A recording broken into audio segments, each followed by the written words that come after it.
Olá, querida, como você está? Eu espero que você esteja bem, pronta para darmos início à nossa isolada, especialmente preparada para você que precisa aprimorar o seu peticionamento na prática. É isso mesmo, nós vamos conversar ao longo de 2 encontros sobre a fórmula. Estratégias que são indispensáveis para que você possa, sim, conduzir o diálogo escrito no processo judicial. Eu me chamo Sabrina Dourado, sou professora de Direito Processual Civil, sou mentora de jovens advogados, sou professora de práticas forenses e sou aquela que, como te disse há pouco, cuidará de trazer para você dicas especialíssimas sobre a postulação. E para a gente bem começar, eu gostaria de deixar os meus contatos, o e-mail para a solicitação de parcerias, cursos em company, aquilo que você desejar, contato@sabrinadourado.com.br, no Instagram, @sabrinadourado, e a página oficial do Facebook, Prof. Sabrina Dourado. Através de quaisquer um desses canais, como disse há pouco, eu estou à inteira disposição de vocês para o que preciso for. Pois bem, para começarmos com o pé direito o nosso curso, eu gostaria de te lembrar que o processo, e a gente vai começar daí, o processo, ele é um instrumento de que se vale a parte interessada, para levar ao Poder Judiciário o seu conflito ou o seu interesse. Já é importante pontuar que nem todo processo supõe conflito. Sim, caros e caras, há determinadas situações que, mesmo não estando pautadas num conflito, serão, sim, levadas à apreciação judicial. É o que se pode observar naqueles chamados procedimentos de jurisdição voluntária. Procedimento de jurisdição voluntária é aquele procedimento que não supõe a existência de uma lide. O CPC de 2015 vai catalogar uma série de procedimentos em que se discutem interesses, em que as partes, melhor conhecidas como interessados, irão levar ao Estado juiz determinados interesses que carecem da sua chancela. É o que se pode observar, por exemplo, numa interdição. É o que se pode observar, por exemplo, num procedimento de divórcio consensual. Recentemente me chegou um casal no escritório,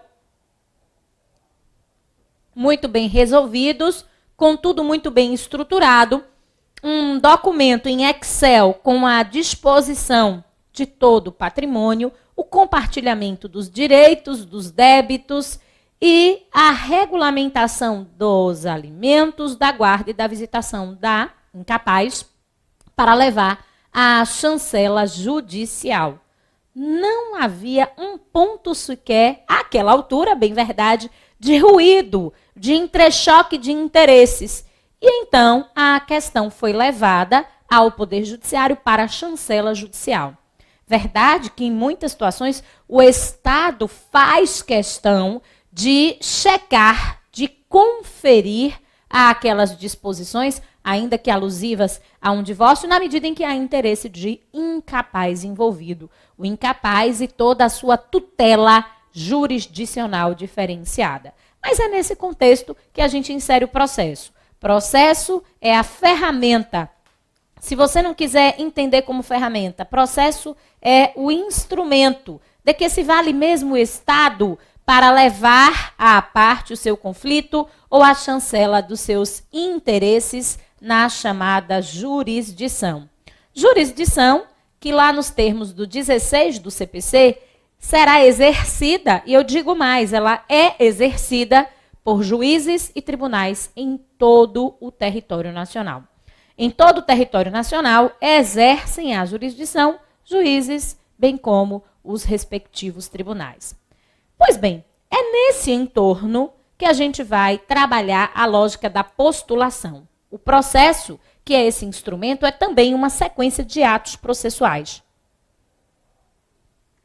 O desenrolar de um processo, e obviamente que quando eu me refiro a um processo, eu não estou aqui restringindo o processo à via judicial, de modo algum.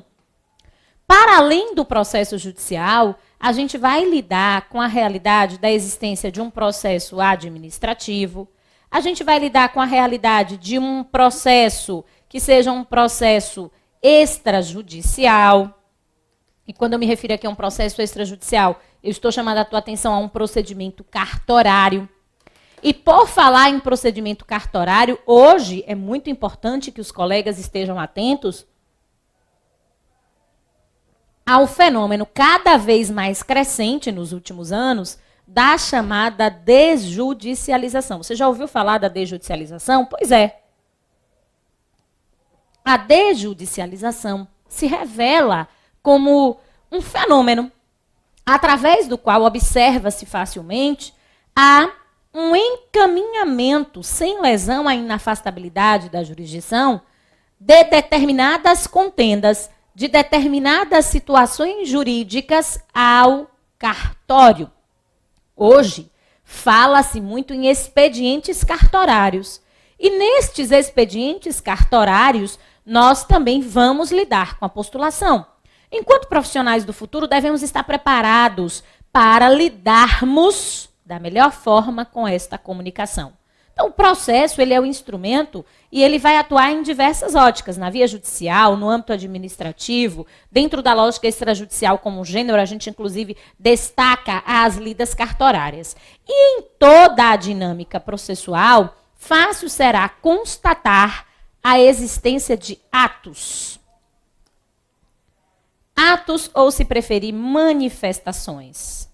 Ao levarmos a quem quer que seja um conflito, ao levarmos a quem quer que seja a chancela de um interesse, não nos esqueçamos que será indispensável lançarmos mão da comunicação.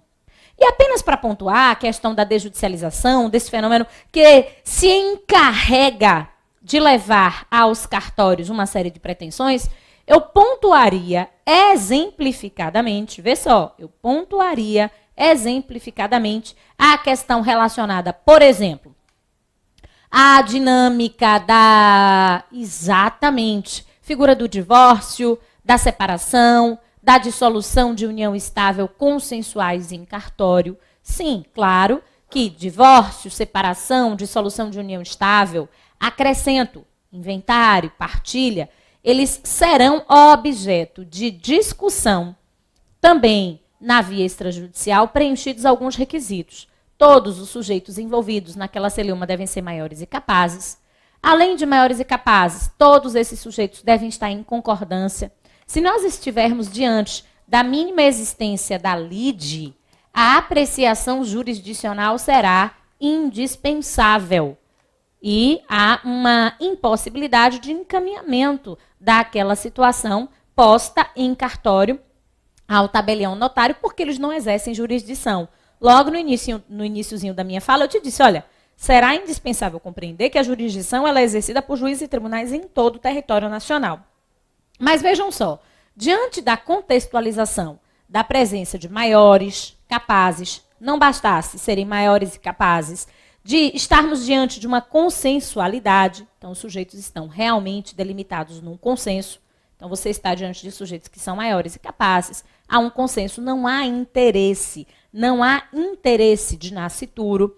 Outro dia também me chegou um casal querendo o rompimento do vínculo consensual, eles queriam porque queriam ir para o cartório. Mas a moça estava gestante, já somava 18 semanas. Há proibição do Conselho Nacional de Justiça, nesta situação, de que a gente leve a cartório a chancela desta contenda, ainda que não haja uma lide sobreposta, não estejamos no entrechoque de interesses.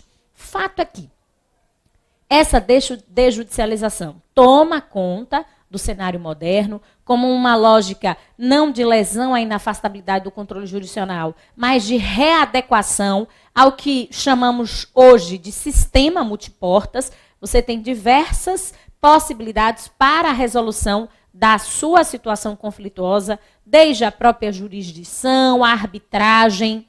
A arbitragem que lá nos termos do artigo 3º, parágrafo 1º, está autorizada na forma da lei, a 9.307, já impactada pela 13.129 de 2015, que vem a reboque das disposições do CPC de 2015.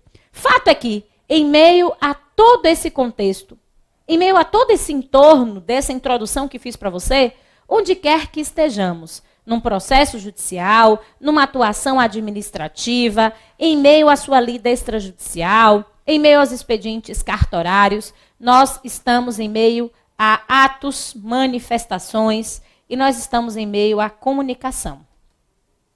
E aqui você vai me dar atenção um minutinho, enquanto falo sobre comunicação. O que é que você comunica?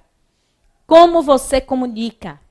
De que forma você expressa as situações que estão postas num processo de qualquer natureza? Você realmente já parou para pensar o quanto é relevante estudar técnicas como técnicas de aprimoramento de peticionamento, que não estão nos livros, que não estão nos códigos, que não estão nos manuais? A comunicação no âmbito do processo judicial fará toda a diferença. A comunicação dentro da lógica cartorária, naquele procedimento administrativo, naquele recurso administrativo que você resolveu, então, consolidar, em quaisquer destas situações, a gente precisa trabalhar a comunicação. E para que eu traga para você a dinâmica de um peticionamento na prática, será fundamental que a gente internalize a importância da comunicação. A partir de hoje, você vai estar mais atento, mais atenta à dinâmica da comunicação. Lembrando sempre que a comunicação é uma forma de expressão por excelência e que a gente vive em meio a um intercâmbio comunicacional infinito, compreendendo-se comunicação como gênero. Afora outras espécies classificatórias de comunicação que não nos interessam, eu gostaria de pontuar que a comunicação ela pode se dar verbal ou não verbal. A comunicação verbal é aquela que vai se dar, por vezes, inclusive, através da fala ou da escrita.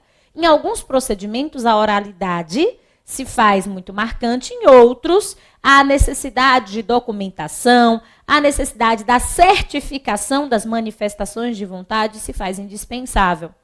Apesar de sabermos que em diversas lidas processuais a oralidade é o que acontece, por exemplo, nos juizados, começa a tomar conta, a gente tem lá na disposição do procedimento sumaríssimo, que é regulado pela 9.099, a possibilidade de contestarmos em audiência, a gente tem a própria concentração dos atos naquela assentada, mas vejam só, não se deixa, não é, de lado a necessidade, por exemplo, de interposição de um recurso inominado por escrito.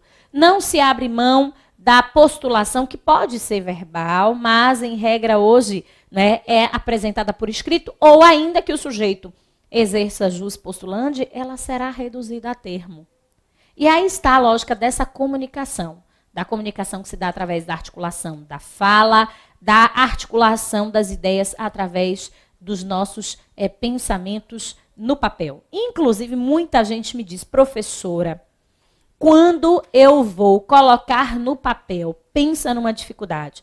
Porque, inclusive, a gente está lidando com áreas distintas dos nossos campos de tarefas executivas cerebrais, não é? Aquele campo em que se exige a organização das ideias para a fala é distinto daquele campo que é exigido, que será objeto de cobrança para as nossas manifestações, que serão as manifestações escritas. Além desta comunicação, a gente também comunica através dos nossos gestos. Perceba que você está se comunicando comigo desde o início deste bloco, assim como eu, seja no meu gestual, seja na forma como eu coloco na minha feição, seja o meu posicionamento corporal. Tudo isso é uma forma de comunicação. É aquilo que a gente também expressa sem dizer uma palavra. No campo de um processo ou de uma atuação profissional, quando eu venho fazer referência a peticionar na prática, eu não posso me resumir a trazer para você requisitos e orientações que dizem respeito à forma como você redige uma peça. Entende?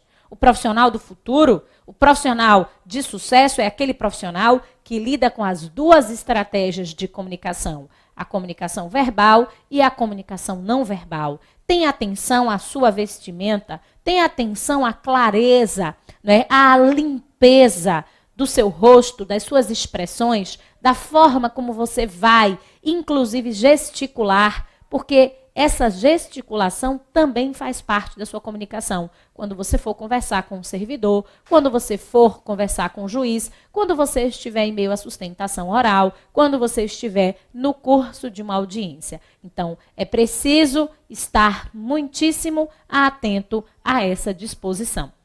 Justamente em meio à comunicação não verbal, você vai me permitir, eu acho que muitos de vocês já ouviram falar, te recomendar uma bibliografia, que eu acho que todos nós que somos profissionais da área de humanas, não que eu esteja restringindo a leitura, não me entenda mal, para quem seja da área de exatas, mas nós que estamos lidando com o ser humano, nós que estamos lidando com dilemas existenciais das pessoas, não podemos deixar de lado a referência de um best-seller. Inclusive, o livro ele é cheio de ilustrações e de orientações. Muitos são os magistrados que já tomaram esse livro como cabeceira e que fazem esta leitura do nosso gestual, dos nossos trejeitos e da forma como, inclusive, a testemunha, da forma como a parte vai se colocar num depoimento pessoal. O corpo fala. É muito interessante. Confere e depois me manda notícias. É um best-seller cheio de ilustrações, fazendo diversas indicações para a gente entender mais da ciência desta linguagem, desta comunicação não verbal. Então, nós não somos apenas aquilo que falamos. Quando falamos em peticionamento, nós não somos apenas aquilo que escrevemos. Está claro, não é? Somos também toda a nossa comunicação não verbal. E essa comunicação não verbal, num curso de peticionamento, faz a diferença. Insisto, reitero e encerro. Tome muito cuidado com a forma como você se coloca. Se você vai muito... E a gente, meio a timidez, para quem está começando agora, em meio a insegurança, a gente faz questão de curvar logo o nosso corpo, né? É algo, inclusive, que é trabalhado no campo da inconsciência. Trabalhe a questão da sua postura. Isso, em momento algum, deve revelar para você soberba, deve revelar uma noção que é inexata, e eu diria infantil, de superioridade, mas sim de seriedade, de compromisso, de alguém que trabalha a lógica, que trabalha a forma racional de comunicação. Eu não sei se vocês, inclusive, já perceberam, não sei se Marquinhos está ali me ouvindo, às vezes, Marquinhos, a gente vê aquelas notícias, daquelas situações que envolvem escândalos, envolvendo pessoas na televisão, e os advogados, eles vão dar entrevista. Eu não sei se vocês já perceberam isso. Quando a gente estuda, inclusive, comunicação não verbal, a gente observa logo que, às vezes, o sujeito ele não foca na câmera, ele olha para baixo, o olhar dele fica meio revolto, e dali o sujeito que entende um pouquinho, inclusive as pessoas que, vejam só, nem estão atuando naquele julgamento, já dizem, nossa, tem alguma coisa errada. É diferente de você se posicionar, aquela velha história que tem um fundo de verdade, de que quando o sujeito, claro que tem gente que é muito destemida, mas quando o sujeito ele está falando a verdade, ele olha no olho, ele encara, ele tem postura. Não, mas veja bem, e o sujeito olha para o chão, não é? Observe que naquela situação, quando não olha para o teto, bege, gente, vamos tomar cuidado com essa questão relacionada à riqueza da comunicação. Pois bem, postas essas questões, nós vamos agora falar sobre o peticionamento escrito, porque a gente peticiona também verbalmente. Eu tenho o hábito, dentro da rotina do escritório, de lançar mão, sim, da investidura de diligências práticas, a oportunidade de conversar, a oportunidade de estar com o servidor, a oportunidade de trazer um esclarecimento ao juiz, de explicar para ele melhor a situação. Isso tem relação com o peticionamento. Mas, por ora, nós vamos falar agora do peticionamento escrito. E para falarmos na esfera civil, obviamente que isso se estende à esfera trabalhista, à esfera tributária, previdenciária, administrativa, para a gente dar início a um procedimento, ao menos o CPC de 2015 exige a manifestação da parte. Nós vamos rapidamente ao artigo 2º do CPC de 2015. Artigo 2º do CPC de 2015, que estabelece o chamado princípio da demanda, que é também chamado de princípio dispositivo. Então, nós vamos falar do princípio da demanda, que é também chamado de princípio dispositivo. Princípio da demanda, princípio dispositivo, segundo o qual a parte ela terá de manifestar a sua vontade para dar início ao processo. Veja, o processo se inicia por provocação da parte. O processo se inicia por provocação da parte através da petição inicial. Observe que este mesmo artigo 2º diz: o processo se inicia por provocação da parte e se desenvolve por impulso oficial, salvo nos casos expressos em lei. Trabalhando a lógica da regra geral, a parte, em regra a parte autora, que a gente pode chamar também de autor ou autores em litisconsórcio, terá de sair do seu estado de inércia. Terá de sair, repare, do seu estado de inércia para manifestar a sua vontade através da petição inicial. Petição inicial que, repito, revela o primeiro ato do processo. Através dessa petição inicial, o autor levará ao Estado juiz a ameaça ou a efetiva lesão ao seu direito. A ameaça que ganha corpo, forma e um campo de proteção especial a partir da Constituição de 88. Até a chegada da nossa Carta Cidadã, seria indispensável a comprovação exata da lesão para que nós pudéssemos buscar a chamada tutela jurisdicional.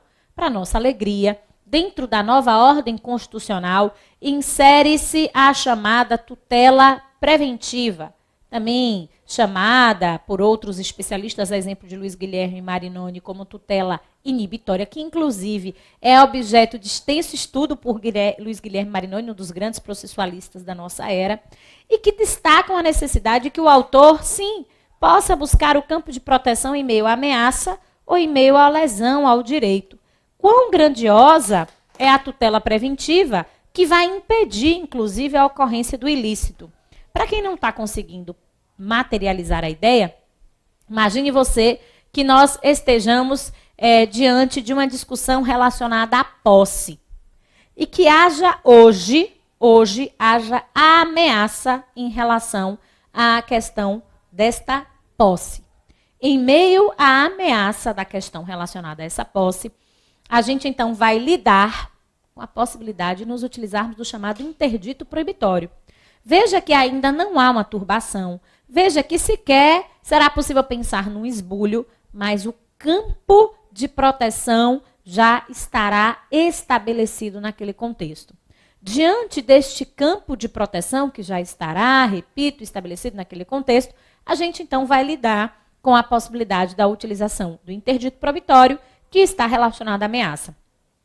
Seja em relação à ameaça, seja em relação à lesão, a parte, em regra, vai manifestar a sua vontade através de um ato postulatório. Sim, um ato postulatório, que é um ato postulatório por excelência. O ato postulatório por excelência a gente vai apelidar de petição inicial. Petição inicial, que é o primeiro ato do processo. Petição inicial que leva à autoridade competente o anseio ou anseios do autor. Além de levar os anseios do autor, afasta a inércia da jurisdição. A jurisdição é, regra geral, inerte. Ela vai atuar diante desta manifestação de vontade, diante desta postulação, que inclusive nós agora apelidamos de petição inicial. O primeiro ato do processo. Veja que a gente chegou aqui a importantes e rápidas conclusões, não é? Para começar, a petição inicial é o primeiro ato do processo, leva à autoridade competente os anseios do autor, afasta a inércia da jurisdição. Regra geral,